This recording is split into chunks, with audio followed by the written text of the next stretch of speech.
नाजरीन आदाब, आप देख रहे हैं INN चैनल। मैं हूं शेख अहमद अली। आज की ख़ास बात में हम बात करेंगे all India Muslim personal law board के इजलास की, जिसमें सेक्रेटेरिएट में शहीद की गई 2 मसाजिद पर अहम फैसला लिया गया। साथ ही जानेंगे कि कैसे गौ रक्षा के नाम पर एक और नौजवान को मॉब लिंचिंग का शिकार बनाया गया। इसके अलावा हम आपको बताएंगे कि वो कौन से 11 खिलाड़ी हैं जो अपना विदाई मैच खेले बगैर ही इंटरनेशनल क्रिकेट से रिटायर हुए। तो सबसे पहले बात सेक्रेटेरिएट में शहीद की गई 2 मसाजिद की। All India Muslim personal law board ने मुतालबा किया है कि हुकूमत तेलंगाना सेक्रेटेरिएट में शहीद दोनों मसाजिद की दोबारा उसी मकाम पर तामीर करे। यह मुत्तफ़िका फैसला मुस्लिम पर्सनल लॉ बोर्ड के हैदराबाद में आज मुनक़िद हुए इजलास में लिया गया।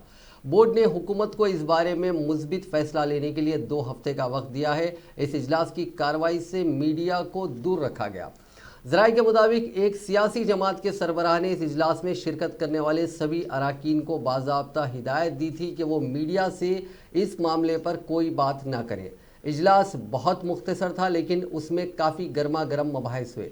एक बड़ी मुस्लिम तंजीम के सरबराह ने इजलास में सिर्फ 18 मिनट ही हिस्सा लिया और ये साफ कह दिया कि वज़ीर आला चंद्रशेखर राव से इस मसले पर मुलाकात का फ़ैसला लिया जाता है तो वो उनकी तंजीम उसका हिस्सा नहीं होगी, लेकिन अगर एहतजाज का फ़ैसला लिया जाता है तो वो पर्सनल लॉ बोर्ड के साथ खड़े हैं। एक और मजहबी शख्सियत ने तजवीज़ पेश की कि सरकारी ओहदों पर फायज बोर्ड के अराकीन को पहले इस्तीफ़ा देना चाहिए, उसके बाद ही मसाजिद की शहादत के बारे में बात करनी चाहिए। वाज़ेह है कि यह इजलास दारुल उलूम हैदराबाद में हुआ और मोहम्मद रहीमुद्दीन अंसारी जो उर्दू एकेडमी के चेयरमैन हैं वही इस मदरसे के नाजिम भी हैं। और आज के इजलास की कार्रवाई भी उन्होंने चलाई। तामीर मिल्लत की तरफ से डॉक्टर मतीनुद्दीन खादरी ने शिरकत की और ये तेलंगाना पब्लिक सर्विस कमीशन के रुकन हैं। एक और मजहबी तंजीम के रियासती सदर जो फिलहाल रुकने काउंसिल बनने की दौड़ में पेश हैं, ये तय खुद दिया कि वो वज़ीर आला से इस सिलसिले में बात करेंगे। खैर, बोर्ड ने आखिरकार एक फ़ैसला ले लिया और हुकूमत को 2 हफ्ते की डेडलाइन दी। आपको बता दें कि सेक्रेटेरिएट की दोनों मसाजिद 7 और 8 जुलाई की दरमियानी शब शहीद की गई। 9 जुलाई को अखबारात में खबर छपी और 10 जुलाई को वज़ीर आला चंद्रशेखर राव ने वजाहत की कि मसाजिद मुनहदिम नहीं की गई हैं और दीगर इमारतों का मलबा गिरने से उन्हें कुछ नुकसान पहुंचा है। लेकिन कुछ रोज़ बाद हाई कोर्ट में हुकूमत ने हलफनामा दाखिल करके वाजे कर दिया कि मसाजिद समेत सेक्रेटेरिएट की सभी इमारतें ज़मीबोज कर दी गई हैं। ऐसे में सवाल यह है कि 1 महीने से ज़ायद का अरसा गुजर जाने के बाद भी मुस्लिम पर्सनल लॉ बोर्ड ने पुलिस में शिकायत दर्ज क्यों नहीं करवाई। करीब 1.5 महीने का वक्त पहले ही गुजर चुका है। ऐसे में हुकूमत को दो और हफ्ते का वक्त देने के पीछे की मसलिहत क्या है। कई तंजीमों ने पहले ही एहतजाज शुरू कर दिया है और गुज़िश्ता जुमे को मसाजिद की शहादत के खिलाफ रियासत भर में दस्तखती मुहिम भी शुरू हो चुकी है। ऐसे में कहीं ऐसा तो नहीं कि मुस्लिम पर्सनल लॉ बोर्ड के कुछ अराकीन जारी एहतजाज को कमज़ोर करने की कोशिश कर रहे हों। All India Muslim personal law board पहले ही कई सवालों के घेरे में है। वो बाबरी मस्जिद का मुकदमा हार गया, ट्रिपल तलाक बिल को रोकने में वो नाकाम रहा और CA और NRC के मुद्दे पर बोर्ड ने कोई सख्ती नहीं दिखाई, बल्कि उस मामले में शाहीन बाग की खवातीन ने सबसे शदीद एहतजाज किया। ऐसे में क्या मुस्लिम पर्सनल लॉ बोर्ड सेक्रेटेरिएट की मसाजिद की शहादत के मामले में सियासी दबाव का शिकार है? सवाल बहुत हैं जिनका जवाब तलाश करना ज़रूरी है। खैर, हम आपको बोर्ड की जानिब से जारी की गई प्रेस रिलीज की पूरी कॉपी पढ़कर सुनाते हैं। ये आपके लिए जानना ज़रूरी है कि बोर्ड ने क्या बात की है, क्योंकि ये जो फैसले आज की इजलास में लिए गए हैं ये पूरे मुसलमानों के लिए, आवाम के लिए जानना ज़रूरी है कि बातचीत क्या होती है और इन फैसलों पर बोर्ड कितना खरा उतरता है। ये प्रेस नोट की कॉपी है जो मीडिया को शेयर की गई है। हम ये पूरी कॉपी आपको पढ़ के सुनाते हैं।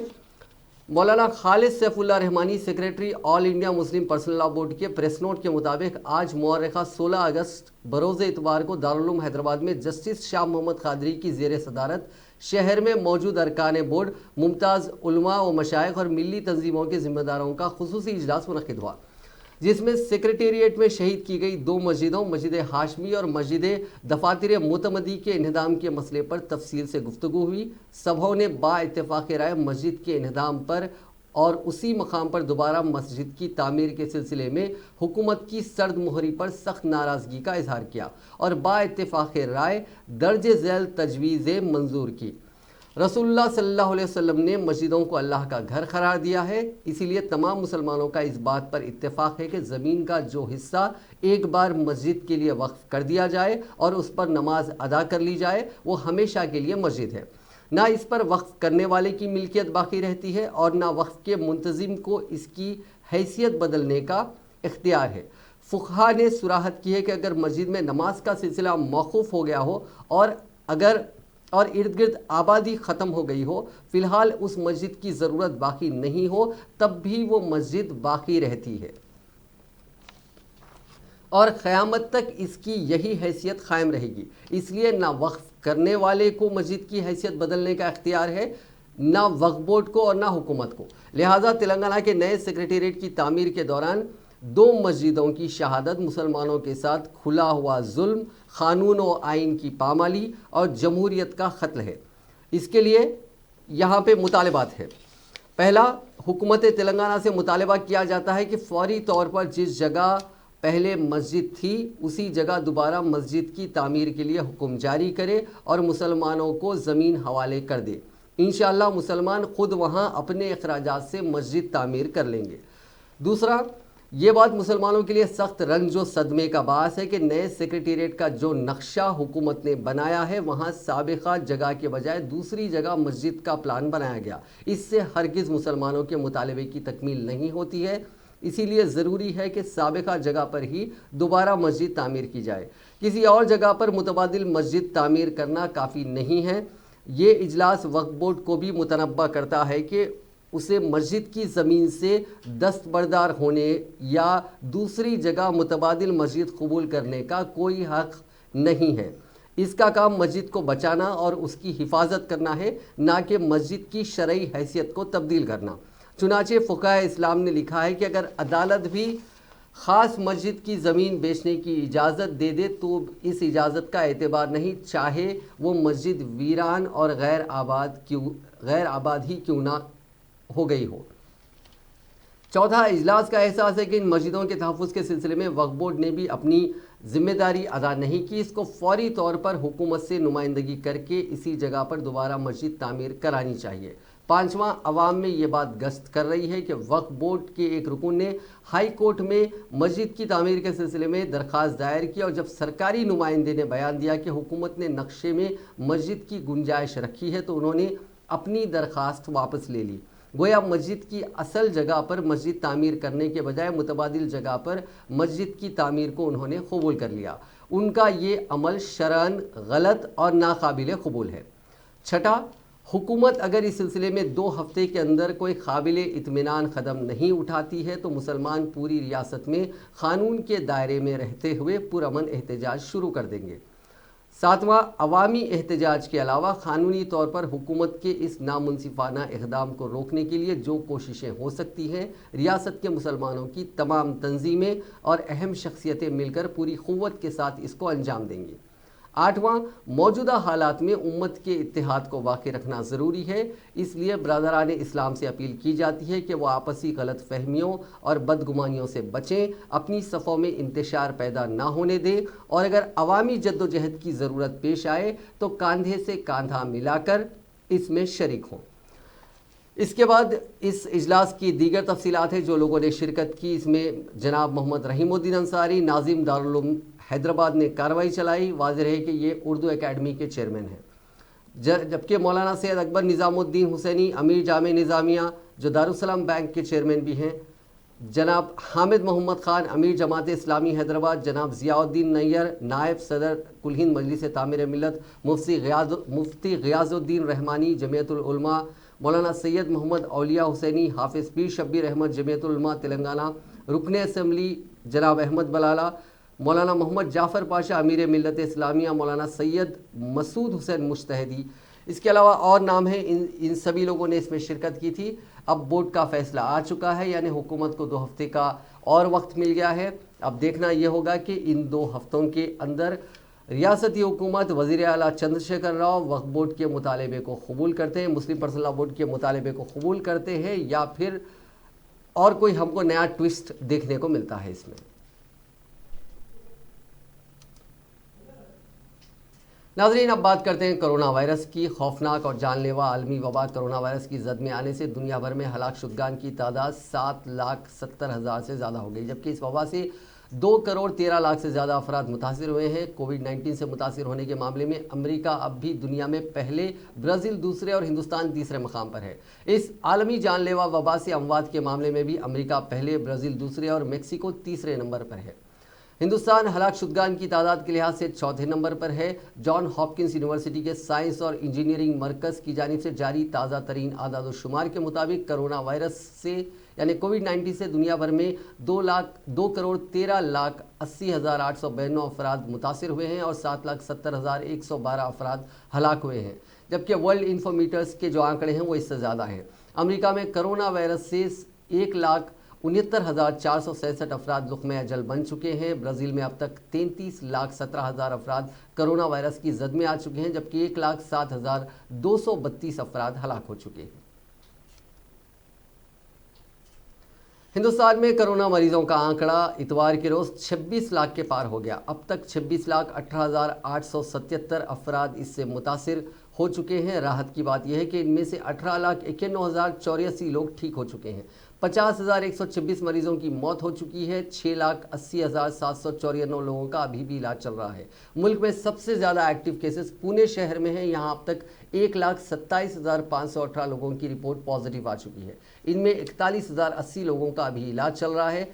83,308 लोग ठीक हो चुके हैं और 3,130 मरीजों की मौत हो चुकी है। वहीं मुंबई में 1,27,717 लोगों की रिपोर्ट अब तक पॉजिटिव आ चुकी है। इनमें 17,581 मरीजों का अभी इलाज चल रहा है।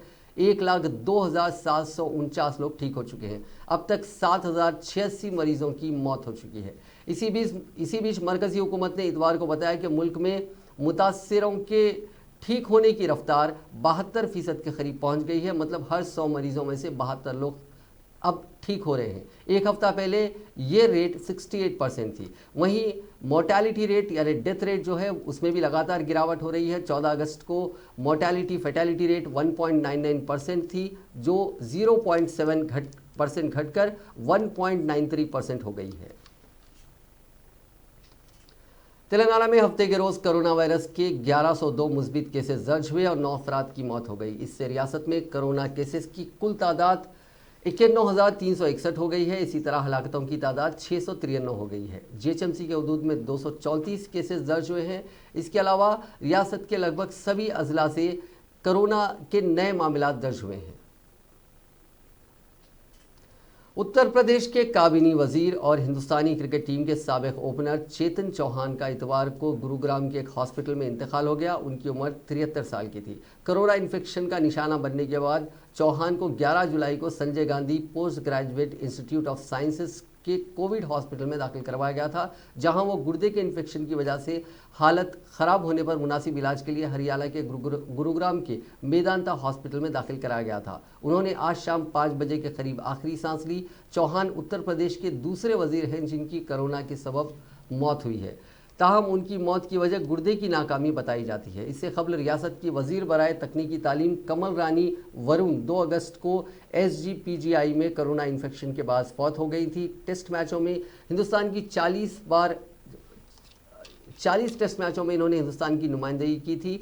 चेतन चौहान और सुनील गावस्कर की इब्तदाई जोड़ी बॉलर्स का सख्त इम्तिहान लेने के लिए मशहूर थी। चौहान ने 25 सितंबर 1969 को मुंबई में न्यूजीलैंड के खिलाफ टेस्ट मैच खेलकर बैनुल अक़वामी सतह पर कदम रखा था, जबकि उनका आखिरी मैच भी मार्च 1981 में ऑकलैंड में न्यूजीलैंड के खिलाफ था। चौहान ने 40 टेस्ट में 31.57 की औसत से 2086 रन बनाए थे, जिसमें 16 निस्फ सेंचुरियां शामिल थी। उन्होंने अपने करियर में कभी भी सेंचुरी नहीं बनाई और उनका सबसे ज़्यादा स्कोर 97 रन था, जो उन्होंने 1981 में एडिलेड में ऑस्ट्रेलिया के खिलाफ बनाया था। वो अपने करियर में 2 बार नर्वस नाइट्रेट का शिकार हुए थे। उन्होंने 1978 में लाहौर में पाकिस्तान के खिलाफ 93 रन बनाए थे।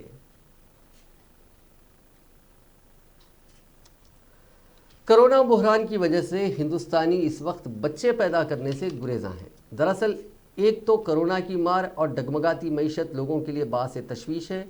कई लोगों का कहना है कि जब कोरोना की वैक्सीन आ जाएगी तो वो बच्चे की मनसूबाबंदी पर सोचेंगे, तब तक इंतज़ार करेंगे।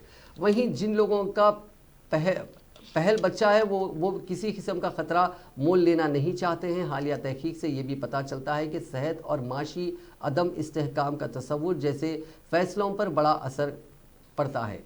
ब्रोकिंग्स के एक मजमून के मुताबिक जब सन 1918 में स्पेनिश फ्लू आया था तब शरह पैदाइश में 18% की कमी वाक़ हुई थी। इसी अंदाजे के माहिरीन ने मायशात का कहना है कि इस वायरस की वजह से अगले साल 3 से 5 लाख से भी कम बच्चे पैदा हो सकते हैं। दूसरी तरफ हिंदुस्तानी अस्पतालों के डाटा के मुताबिक कई जोड़े बच्चे पैदा करने का मंसूबा टाल रहे हैं। कई लोगों को तो तसव्वुर से पहले की मुशावरत के लिए हॉस्पिटल आने तक डरते हैं। मुंबई के लीलावती हॉस्पिटल के एक माहिर मिराज डॉक्टर सुवर्णा गोयल के मुताबिक प्रेगनेंसी में 25% कमी वाक़ हुई है। वो लोग IVF के ज़रिए इलाज करवा रहे थे, उन्होंने भी कोरोना कोर्स बीच में रोक दिया। वहीं प्रेगनेंसी कम होने की सबसे अहम वजह शादियां ना होना भी है। दरअसल कोरोना की वजह से मुल्क में लगे लॉकडाउन की वजह से कई लोगों ने शादियों को मुलतवी कर दिया।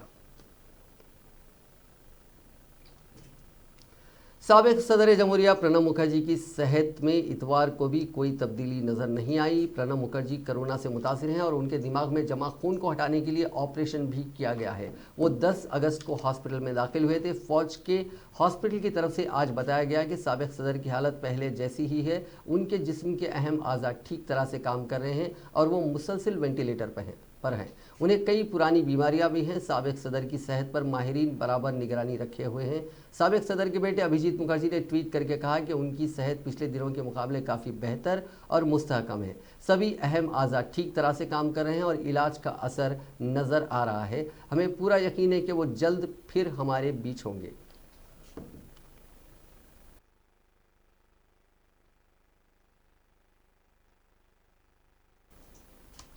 पार्लियामेंट के मॉनसून सेशन के लिए तैयारियां जोरों पर हैं। कोरोना के मद्देनज़र सोशल डिस्टेंसिंग के लिए लोकसभा और राज्यसभा में मेंबर्स के बैठने के लिए दोनों ऐवानों के चेंबर्स और गैलरीज के इस्तेमाल जैसे कई एक्सपेरिमेंट्स पहली बार किए जा रहे हैं। मॉनसून सेशन के अगस्त के आखिरी हफ्ते में या फिर सितंबर के शुरुआत में होने की पॉसिबिलिटी है। राज्यसभा के सेक्रेटेरिएट के मुताबिक सेशन के दौरान अपर हाउस के मेंबर्स दोनों चेंबर्स और गैलरीज में बैठेंगे। 1952 के बाद से हिंदुस्तानी पार्लियामेंट की तारीख में ऐसा पहली बार होगा जब इस तरह के इंतजाम किए जा रहे हों, जिसके तहत 60 मेंबर्स राज्यसभा के चेंबर और 51 मेंबर्स गैलरी में बैठेंगे। बाकी 132 मेंबर्स को लोकसभा के चेंबर में बिठाया जाएगा। पहली बार large display screen, consoles, ultra violet germicidal irradiation system, दोनों ऐवानों के बीच स्पेशल केबल और पॉलीकार्बोनेट सेपरेटर का इस्तेमाल किया जा रहा है। ज़राए के मुताबिक आमतौर पर दोनों ऐवानों में एक साथ काम होता है, लेकिन इस बार जो स्पेशल हालात हैं जो कोरोना की वजह से पैदा हुए हैं, उसकी वजह से एक सेशन यानी एक ऐवान सुबह में होगा तो दूसरे ऐवान की कार्रवाई शाम को चलेगी। अफसरों ने बताया कि राज्यसभा कि जो नायब सदर हैं वेंकैया नायडू, उन्होंने अहकाम दिए हैं कि अगस्त के तीसरे हफ्ते में एक सेशन की तैयारियां पूरी कर ली जाएं। उसके बाद टेस्टिंग, रिहर्सल और फाइनल रिव्यू किया जाएगा। सेशन के आखिरी बजट सेशन पार्लियामेंट के आखिरी बजट सेशन को कोरोना की वजह से बीच में ही रोकना पड़ा था और दोनों ऐवानों को 23 मार्च को मुलतवी कर दिया गया था। जो क़वायद हैं उसके मुताबिक पिछले सेशन के 6 महीने के अंदर पार्लियामेंट का सेशन बुलाना ज़रूरी होता है। इसी के मद्देनज़र पार्लियामेंट के दोनों सेशंस में तैयारियां जोरों पर चल रही हैं।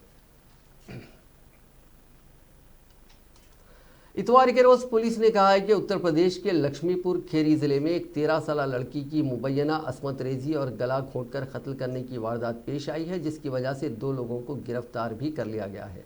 पुलिस ने कहा है कि जुमे के रोज़ ईसा नगर पुलिस स्टेशन हुदूद में यह वाक़या पेश आया। जुमे की दोपहर मज़कूरा नाबालिग अपने खेतों को गई हुई थी। जब रात देर गए तक वो घर में वापस नहीं लौटी तो उसके रिश्तेदारों और वालिदैन लड़की की तलाश में निकले। मज़कूरा पुलिस ने कहा कि एक गन्ने के खेत के करीब उन्होंने उस लड़की को घसीट के ले जाने के निशान देखे और उन्हें उसी मकाम से नाश भी मिली। उन्होंने कहा कि गाँव में किसी के भी साथ मज़कूरा लड़की के वालिद ने दुश्मनी से इनकार किया। डिप्टी सुपरिटेंडेंट ऑफ पुलिस धावरा माफ कीजिएगा, धौरा अभिषेक प्रताप के साथ ईसानगर पुलिस ओहदेदार मौके वारदात पर पहुंचे और इब्तदाई जांच का आगाज किया। पुलिस के मुताबिक उसी के नतीजे में जुमे की रात 2 लोगों को गिरफ्तार कर लिया गया। डीएसपी प्रताप ने एक न्यूज़ एजेंसी से बात करते हुए कहा कि मुतवफ़ी के वालिद की शिकायत पर 2 नौजवान जिनकी शिनाख्त संजय और संतोष की हैसियत से की गई है, उन्हें गिरफ्तार कर लिया गया है। उन्होंने कहा कि बच्चों को जिनसी तशद्दुद से बचाने वाले एक्ट और SC/ST एक्ट के अलावा IPC की मुख्तलिफ दफात के तहत एक FIR दर्ज की गई है। प्रताप ने बच्ची के साथ ज़्यादती की रिपोर्ट्स के बारे में कहा कि वो रिपोर्ट्स गलत है। खबरअज़ीं बच्ची की आंखों और ज़बान पर जख्म की खबरें भी मिली थी। उन्होंने कहा कि ताहम पोस्टमार्टम अंजाम देने वाले डॉक्टर्स के पैनल की रिपोर्ट में इस तरह के जख्मों की कोई जानकारी नहीं है। उन्होंने कहा कि पोस्टमार्टम रिपोर्ट्स का कहना है कि असमत रेजी के बाद गला दबाना बच्ची की मौत की अहम वजह है।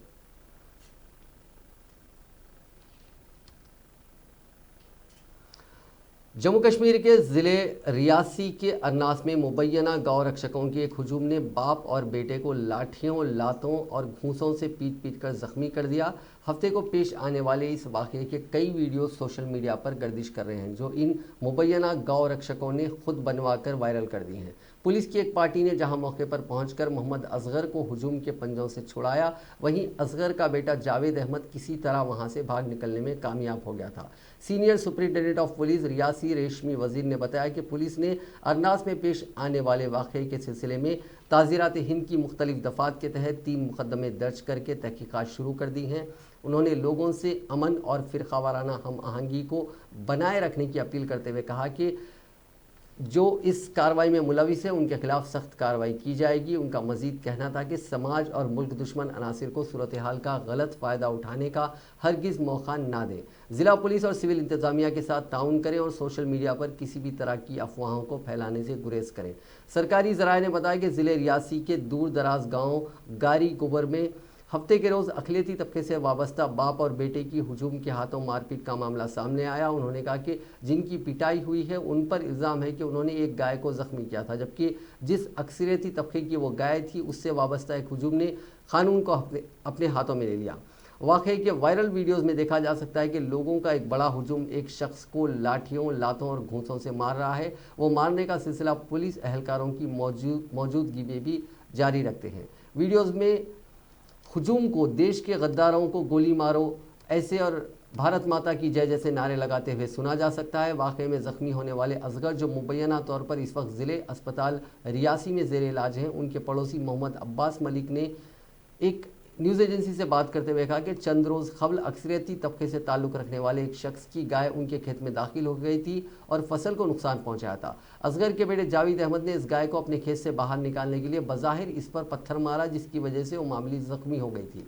उन्होंने कहा कि जिनकी गाय ज़ख्मी हुई थी उनको चाहिए था कि पुलिस थाने में मुकदमा दर्ज करते, लेकिन उन्होंने 3 दिन तक इंतज़ार किया। उन्होंने 3 दिन बाद जावेद के वालिद मोहम्मद असगर को फ़ोन करके अपने इलाके में बुलाया। असगर ने उनसे कहा कि वो हर्जाना देने के लिए तैयार हैं, लेकिन उनकी बात नहीं सुनी गई और उनके साथ मारपीट की गई।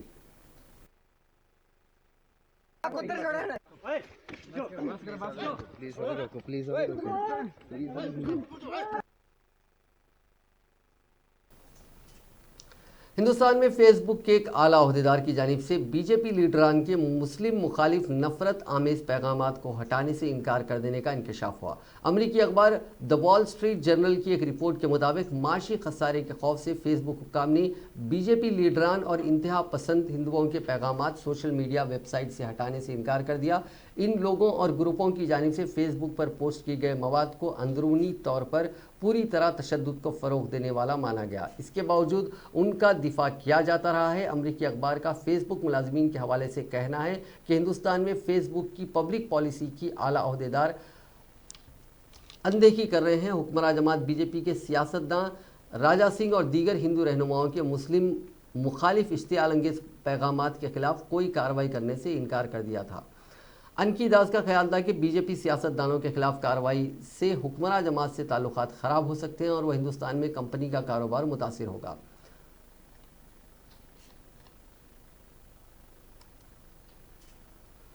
कांग्रेस के रुकन पार्लियामेंट राहुल गांधी ने इतवार के रोज एक अमरीकी अखबार की रिपोर्ट का हवाला देते हुए इल्जाम लगाया कि बीजेपी आरएसएस हिंदुस्तान में फेसबुक और व्हाट्सएप को कंट्रोल करती है। इसका जवाब मरकजी वजीर कानून रविशंकर प्रसाद ने दिया।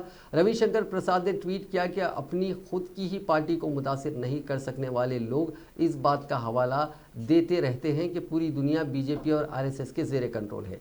रविशंकर प्रसाद ने ट्वीट किया कि अपनी खुद की ही पार्टी में भी लोगों को मुतासिर नहीं कर सकने वाले लूजर्स इस बात का हवाला देते रहते हैं कि पूरी दुनिया बीजेपी और आरएसएस के जेर कंट्रोल है। इंतखाबात से पहले डाटा को हथियार बनाने के लिए आपको कैम्ब्रिज एनालिटिका और फेसबुक के साथ इत्तेहाद करते हुए रंगे हाथों पकड़ा गया था और अब हमसे पूछताछ करने की वो गुस्ताखी कर रहे हैं। इससे कबल रविशंकर प्रसाद ने पोस्ट किया था जिसमें उन्होंने कहा था कि हकीकत तो यह है कि आज मालूमात तक रसाई और इजहार राय की आज़ादी को जमहूरी बनाया गया है। ये अब आपके परिवार के मुलाजिमीन के ज़रिए कंट्रोल नहीं होता है, इसलिए आपको तकलीफ़ हो रही है। वैसे अभी तक बेंगलुरु फसादात के लिए आपकी मजम्मत नहीं सुनी, आपकी हिम्मत कहाँ गायब हो गई। इसी रिपोर्ट का हवाला देते हुए राहुल गांधी ने एक ट्वीट में लिखा कि बीजेपी और आरएसएस हिंदुस्तान में फेसबुक और व्हाट्सएप को कंट्रोल करती हैं और इसके जरिए जाली खबरें और नफरत फैलाते हैं और इसे वोटर्स को मुतासिर करने के लिए इस्तेमाल करते हैं। बहरहाल अमरीकी मीडिया फेसबुक के बारे में सच्चाई के साथ सामने आई है।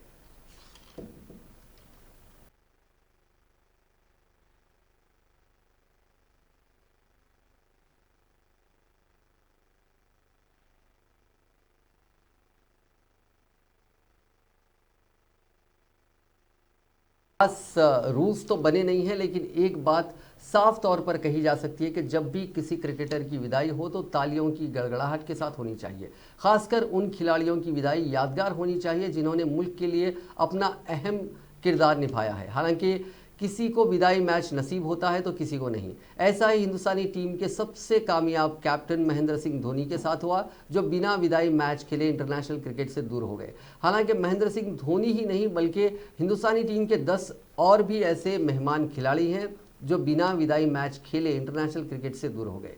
आज उन्हीं के बारे में बात करेंगे जो बिना विदाई मैच यानी लास्ट मैच खेले क्रिकेट से दूर हो गए। सबसे पहले सुनील गावस्कर।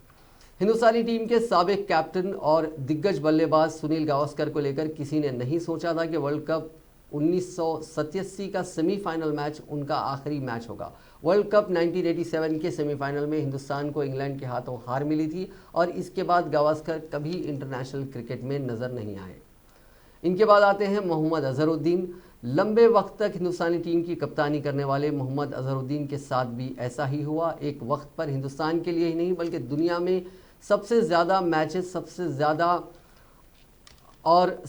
ज़्यादा बतौर कैप्टन मैच खेलने वाले वो इकलौते खिलाड़ी थे, लेकिन मैच फिक्सिंग के इल्ज़ामात के बीच उनका करियर ही ख़त्म हो गया। उसके बाद राहुल द्रविड़। महान खिलाड़ियों की इस लिस्ट में साबिक कप्तान राहुल द्रविड़ का भी नाम शामिल है, क्योंकि उनको भी इसी तरह संन्यास का फैसला करना पड़ा था और उनको भी विदाई मैच खेलने का मौका नहीं मिला था। बतौर कप्तान और ख़ासकर टेस्ट क्रिकेट में हिंदुस्तान के लिए हज़ारों रन बनाने वाले द्रविड़ विदाई मैच के लिए तरसते रह गए।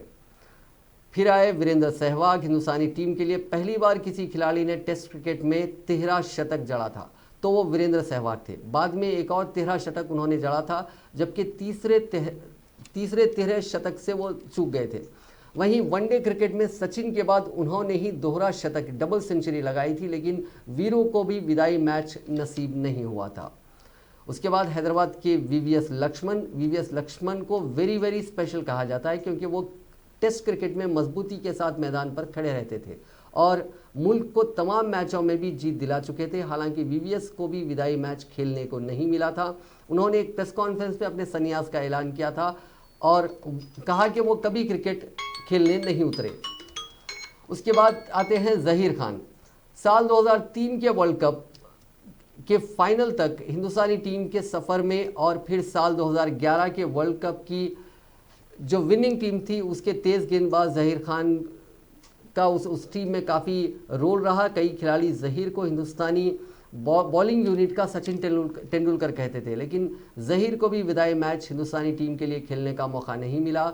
7वें नंबर पर हैं गौतम गंभीर। 2007 का T20 वर्ल्ड कप का फाइनल हो या फिर 2011 के वर्ल्ड कप का फाइनल हो, गौतम गंभीर ही हिंदुस्तानी बैटिंग यूनिट का हिस्सा थे, जिन्होंने दोनों बार वर्ल्ड कप जीतने वाली टीम के लिए बेशकीमती रन बनाए थे। हालांकि दोनों ही मैचों में उनको मैन ऑफ द मैच का खिताब नहीं मिला था, जबकि बिना विदाई मैच को उन्होंने संन्यास भी ले लिया था। उसके बाद आया युवराज सिंह। वर्ल्ड कप 2011 के जीतने का जो क्रेडिट है उसका सबसे ज़्यादा क्रेडिट ऑलराउंडर युवराज सिंह को जाता है। युवी ने बल्ले से नहीं बल्कि गेंद से भी पूरे टूर्नामेंट में शानदार मुजाहरा किया था। एक शतक के अलावा युवी ने कई हाफ सेंचुरीज वर्ल्ड कप में जड़े थे और प्लेयर ऑफ द टूर्नामेंट का खिताब जीता था, जबकि 2007 के T20 वर्ल्ड कप में एक ओवर में 6 छक्के भी युवराज ने जड़े थे, लेकिन उन्होंने बिना विदाई मैच खेले संन्यास लिया था। इरफान हिंदुस्तानी टीम के हरफन मौला खिलाड़ी इरफान पठान को एक वक्त सबसे ज़्यादा टैलेंटेड ऑलराउंडर कहा जाता था, लेकिन कुछ मैचों में ख़राब मुजाहरे के बाद उनको बाहर कर दिया गया। हालांकि आखिरी मैच में वो मैन ऑफ द मैच रहे, लेकिन उनको लगातार नज़रअंदाज किया गया। ऐसे में उन्होंने इंटरनेशनल क्रिकेट से बिना विदाई मैच खेले दूरी बना ली। उसके बाद आते हैं महेंद्र सिंह धोनी, जिनका नाम ही काफ़ी है। इनके बारे में जितना भी लिखा जाए उतना कम है, क्योंकि यही कैप्टन थे हिंदुस्तानी टीम के जिन्होंने T20 वर्ल्ड कप हिंदुस्तान को दिलाया था, इंटरनेशनल क्रिकेट में पूरे मुल्क का नाम रोशन किया था। आखिरी में है सुरेश रैना। MS धोनी के बाद सुरेश रैना ने भी इंटरनेशनल क्रिकेट को बिना विदाई मैच खेले अलविदा कह दिया। धोनी के संन्यास लेने के बाद रैना के संन्यास लेने की किसी को उम्मीद नहीं थी, लेकिन कुछ ही मिनटों में उन्होंने भी अपने संन्यास लेने का ऐलान कर दिया। नाज़रीन, आज की खास बात में बस इतना ही। आपसे होगी कल मुलाकात नई खबरों के साथ, नए तज्ज़िये के साथ। फिलहाल दीजिए इजाज़त। अल्लाह हाफिज़।